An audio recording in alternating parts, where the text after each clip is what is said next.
بسم اللہ الرحمن الرحیم۔ زاویہ بصیرت میں خوش آمدید کہتی ہوں۔ آج میں آپ کو ناکام لوگوں کی ایک بہت بڑی وجہ بتاؤں گی کہ ناکام لوگ حسد میں مبتلا ہوتے ہیں۔ حسد کی وجہ سے وہ اپنی مثبت چیزوں سے فائدہ اٹھانے کی بجائے دوسروں کی تخریب میں لگے رہتے ہیں۔ اپنی ساری صلاحیتوں کو وہ دوسروں کے کمزور کرنے میں، ان کے بارے میں سوچنے میں صرف کر دیتے ہیں، اپنا وقت ضائع کر دیتے ہیں۔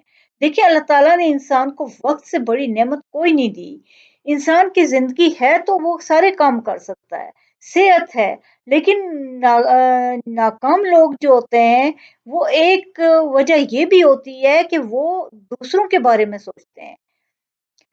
اس وقت تک انسان خیر کی زندگی بسر کر سکتا ہے، بھلائی کی زندگی بسر کر سکتا ہے، برکت کی زندگی بسر کر سکتا ہے، کامیابی اور خوشی کی زندگی بسر کرتا ہے، جب تک وہ حسد میں مبتلا نہیں ہوتا۔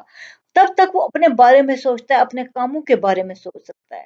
لیکن جیسے ہی وہ حسد کرنے لگتا ہے تو انسان ہر خیر سے، ہر بھلائی سے، ہر خوشی سے، ہر کامیابی سے محروم ہونا شروع ہو جاتا ہے۔ وہ اپنے بارے میں سوچنے کی بجائے دوسروں کے بارے میں اس کی سوچ رہنے لگتی ہے۔ پھر وہ اپنے لیے کوئی مثبت کام نہیں کر سکتا۔ جو اللہ تعالیٰ نے بہت سی نعمتیں اس کو دی ہوتی ہیں جن سے وہ ترقی کر سکتا ہے، وہ فائدہ اٹھا سکتا ہے، ان کو نظر انداز کر کے دوسروں کے بارے میں سوچ سوچ کے اپنی زندگی کو برباد کرتا ہے، اپنی صلاحیتوں کو برباد کرتا ہے، اور اپنے آپ کو برباد کر دیتا ہے، اپنی صحت برباد کر دیتا ہے۔ اسی لیے کہتے ہیں کہ حسد ایک بہت بڑی بھیانک نفسیاتی بیماری ہے۔ حکماء کہتے ہیں حسد ایک ایسا زخم ہے جو کبھی مندمل نہیں ہوتا، کیونکہ جب انسان حسد میں مبتلا ہو جاتا ہے تو وہ دن بدن اسی کے بارے میں سوچے گا، اس کا اضطراب بڑھتا رہے گا۔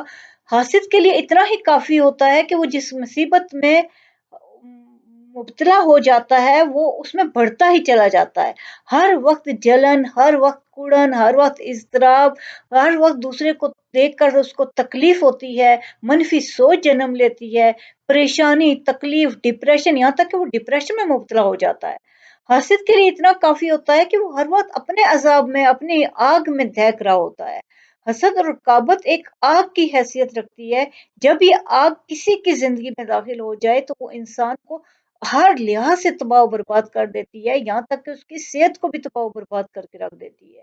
اس کی ساری اچھی صلاحیتوں کو چھین لیتی ہے، کھا جاتی ہے، اس کی زندگی کو عذاب بنا دیتی ہے۔ یہ ایسی دیمک ہوتی ہے جو انسان کو اندر ہی اندر چاٹ جاتی ہے، اس کی ساری صلاحیتوں کو، اس کی صحت کو، اس کی ہر حسن کو۔ اللہ تعالیٰ کی دی ہوئی نعمتوں پہ شکر کرنے اور ان کو فائدہ اٹھانے کے بجائے وہ دوسروں کے بارے میں سوچنا شروع کر دیتا ہے، اور ہر وقت مضطرب اضطراب میں رہنا، اس سے بڑی تکلیف کوئی نہیں ہوتی انسان کے لیے۔ اسی لیے کہتے ہیں کہ نفسیاتی بیماری ہے حسد۔ حسد کا شکار عموماً زیادہ تر وہ لوگ ہوتے ہیں جو کسی لحاظ سے احساس کمتری میں مبتلا ہو جاتے ہیں۔ جن کی زندگی میں کوئی کمی ہوتی ہے تو اس کمی کو وہ بری طرح محسوس کرنے لگتے ہیں، اس لیے ان کو اپنے اوپر اعتماد نہیں ہوتا۔ یہ لوگ انفیریورٹی کمپلیکس کا شکار ہوتے ہیں، ہر وقت دوسروں کی نعمتوں کو دیکھ کر متاثر ہوتے رہتے ہیں، اپنی طرف ان کی توجہ نہیں ہوتی۔ دیکھیں، جو انسان صحت مند ہوگا، اچھا ہوگا، یہ بات نہیں ہے کہ وہ ہر لحاظ سے سپیریورٹی کا کمپلیکس میں ہوگا۔ وہ ایسا کبھی بھی نہیں ہوتا کہ کوئی انسان مکمل طور پہ ہوگا۔ ہر انسان کو اللہ تعالیٰ نے کچھ صلاحیتیں دی ہوتی ہیں اور کچھ کمیاں رکھی ہوتی ہیں، لیکن جو حاسد ہوتا ہے وہ اپنی کمیوں پہ دیکھتا رہتا ہے۔ جو دوسرے لوگ صحت مند انسان ہوتا ہے وہ اپنے مقصد بنائے گا، اپنا گول بنائے گا۔ اب دیکھیں، کچھ لوگ بہت چھوٹے گول بنا کے بھی بہت مطمئن اور خوش رہتے ہیں، جبکہ کچھ لوگ بہت بڑے بڑے گول بنا کے بھی بالکل زیرو ہوتے ہیں۔ کیوں؟ کیونکہ ان کو اپنے اوپر اعتماد نہیں ہوتا۔ یہ نہیں ہوتا کہ آپ ہر لحاظ سے دوسروں سے اوپر ہوں گے تو ہی آپ جو ہے وہ حسد میں مبتلا نہیں ہوں گے، نہیں۔ حسد میں مبتلا کوئی بڑی اعلیٰ سطح پہ بیٹھا ہوا انسان بھی ہو جاتا ہے، اور جو سب سے کم سیٹ پہ بیٹھا ہوا انسان بھی بہت خوش ہو جاتا ہے، کیونکہ جب وہ اللہ تعالیٰ کی تقسیم پہ راضی ہو جاتا ہے، جب وہ اپنی نعمتوں کو، اللہ تعالیٰ کی دی ہوئی نعمتوں کو دیکھتا ہے، خوش ہوتا ہے، تو بس وہ جب انسان اللہ کی تقسیم پہ راضی ہو جاتا ہے نا تو وہ حسد میں مبتلا ہو ہی نہیں سکتا، چاہے وہ جو بھی ہو۔